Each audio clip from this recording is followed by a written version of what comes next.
Tinasama ko. Ano, saan naman galing? Kapag di sa bahay, naglaba, naglinis, ano pa gagawin? Ano, pawali-uli ka. Daming trabaho ko doon, kulog kung ano-anuhin. Matay berya. Sabi tulog ka na maghapon. Sino sabi na tutulog-tulog? Tino ko si Nini. Tulog-tulog. Matay berya.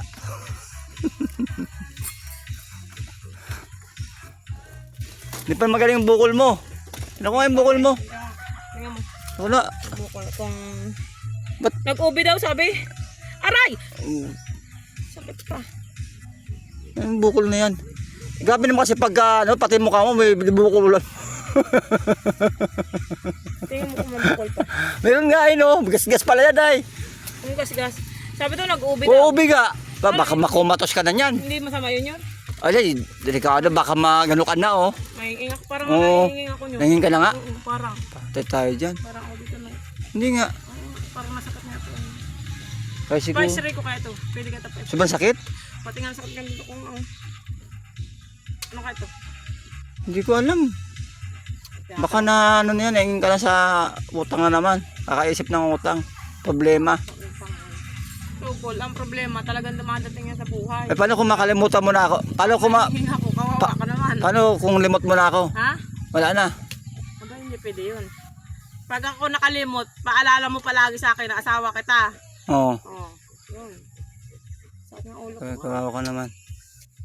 Ba't malakas ba pagka ano nang sa ano? Ano ba yan? Asarol o kalaykay? Nakapa ko yung kalaykay. Ay, kalaykay? Kalaykay. Tapos, Ay, siya raw na yung kalaykay, no?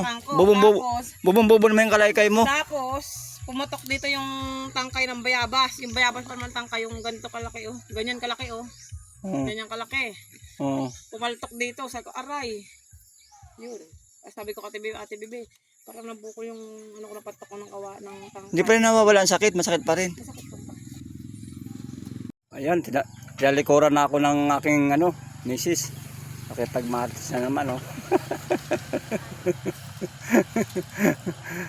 Tinalikuran ako, tinawag, pamaritis na naman, Hindi niya lang binibidyoan ko siya.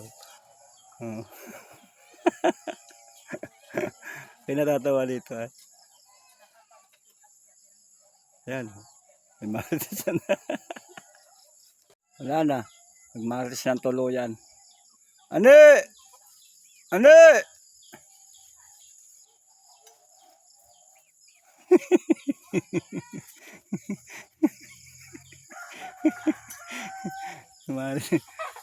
Marites ng tuluyan. Ayun na. Wala na.